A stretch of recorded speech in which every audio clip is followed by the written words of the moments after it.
So we have a Patreon listener question. As always, if you're interested in asking a question that will be read on the podcast, just check out our Patreon. It's in the description of any segment of the podcast on YouTube or whatever, and the link will be below. It's just a $5 tier level and beyond, and you'll get a little cool stuff on top of that if you check it out. So we got a Patreon listener question right here, and it comes from Billy Brigman.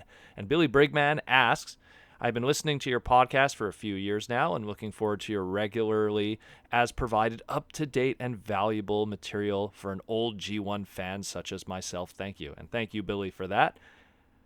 As a Transformer fan, I have taken to watching fan-based stop motion on YouTube, such as Crosshairs Productions' Ascension, and Grantman Filmmakers' War of the Matrix, excuse me.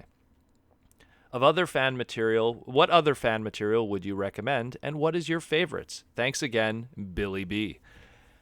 Oh man. So I'm going to date myself a little bit here because I've been in the online fandom since 1996. I was very lucky to have the internet really when it started getting going with America Online and everything. I got the net in late 95, really got into the online fandom in early 96, and it was just that tail end of G2 going into Beast Wars. And there was just a lot of, the fandom was so small back then, but there was a lot of creative people showing a lot of cool stuff. And what I'm going to do is I'm going to kind of I'll mention something that's voiceover work, animation, and artistry, and a little bit of physical creation too, because it kind of goes with the animation one. So we'll start all the way at the beginning, just before the turn of the century, and in 1999, there was a fan in the fandom by the name of Trent Troupe. And Trent is known for a lot of his 3D printing stuff. He's very good with shape waves and 3D printing and makes a lot of really creative stuff. But way back in the day, before 3D printing even was a thing, it's 23 years ago. Many years ago, he used to do a lot of early CG stop motion and stuff and CG animation. And this is right in when Beast Wars was in season 3 and it was really hot, and so he was doing his own CG with Generation 1 characters, and it's crude by today's standings, but back then it was revolutionary for an individual using his desktop computer to be able to make something like this. And I believe on his YouTube channel, I'm going to double check that, and I'll post in the description or in the comments some links to everyone that I discuss here. But on Trent Troupe's YouTube channel, he still has some of his early CG that he did more than decades ago.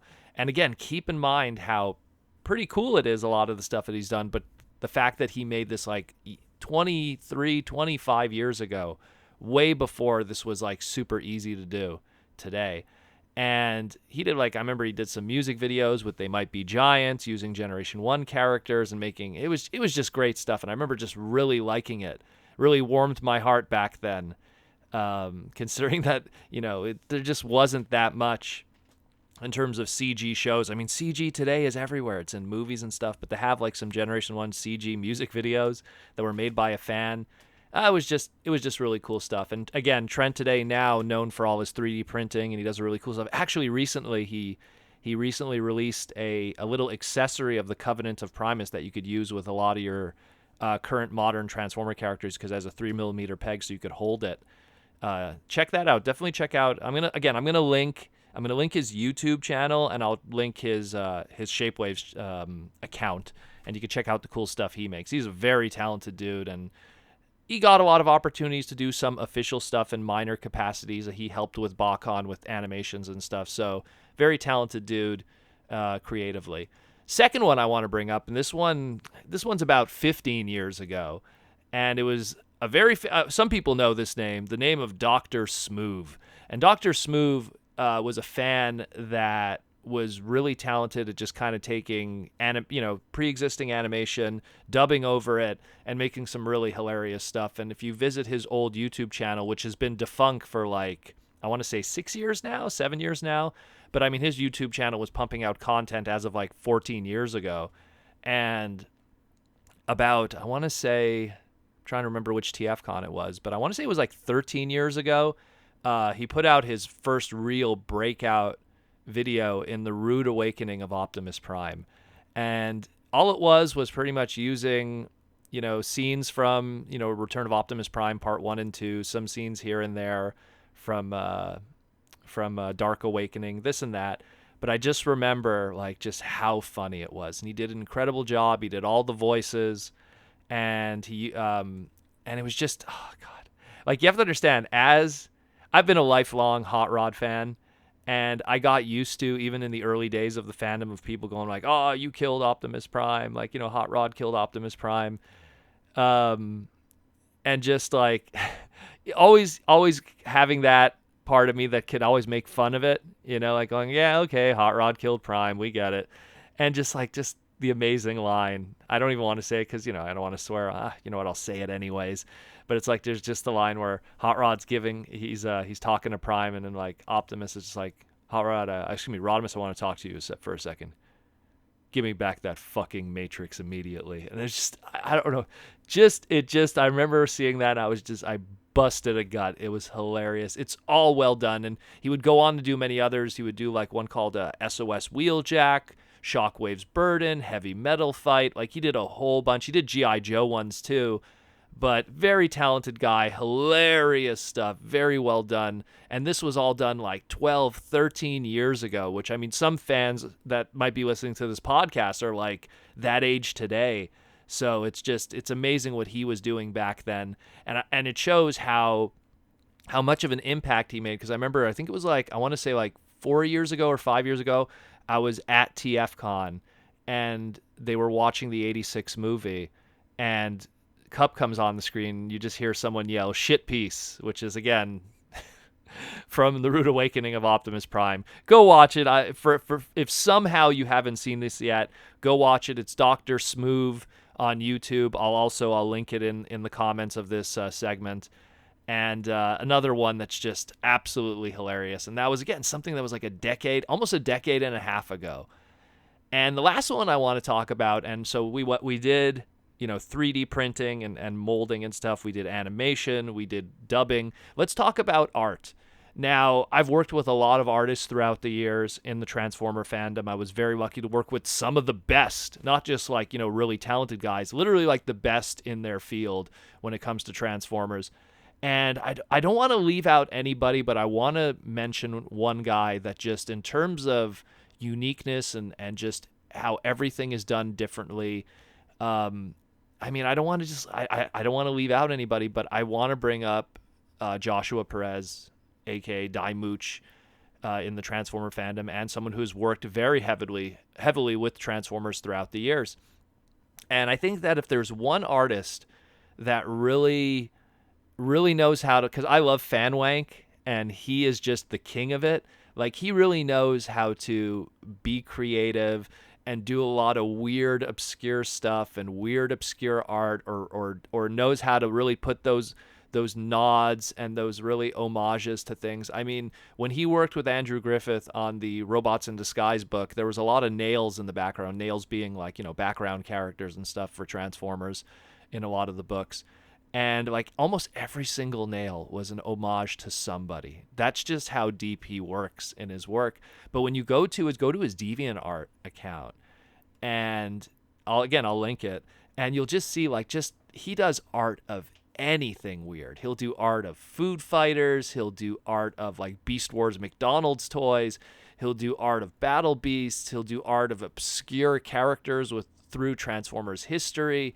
He'll do art of like bootleg Transformers, McChangeables. Like he doesn't just do the typical kind of stuff. And the thing is that almost all his art is like a homage in an homage in an homage. Like if he has like a Rock Lord fighting Rodimus, it's like, well, it's because they had the same voice actor. Or he'll have like this simple art of what it looks like, just Black Arachnia, but if you look at the pose in the background, it's like, oh, it's Black Arachnia on a Rama 1/2 cover. because, again, it's an homage within an homage. It's like, because Rama 1/2 female and Black Arachnia had the same voice actor in Venus, so there's just so much. His art is incredible. And if you go to his DeviantArt, you just see how there's so much range of what he could do. He could do something very cartoony and simple, but then he could do something very complex and gorgeous. And on top of that, being easily one of the best colorists, if not the best colorist in the industry. Just so much going on here. Just absolutely so much going on. And I've always felt that he's one of the few people, like, that's what I loved about working with him and Alex, was that it's two people that when I really went for something weird or I wanted to put an homage in a comic or something, they got it. And Josh especially understood it, because that's like the name of the game with him. And so working with him and stuff, it's not me just trying to put over someone that I've worked with in the past. It's just I've worked with other people, and I've yet to encounter someone that gets it like they do. And Josh is just one of those people, especially. So definitely check out his DeviantArt account.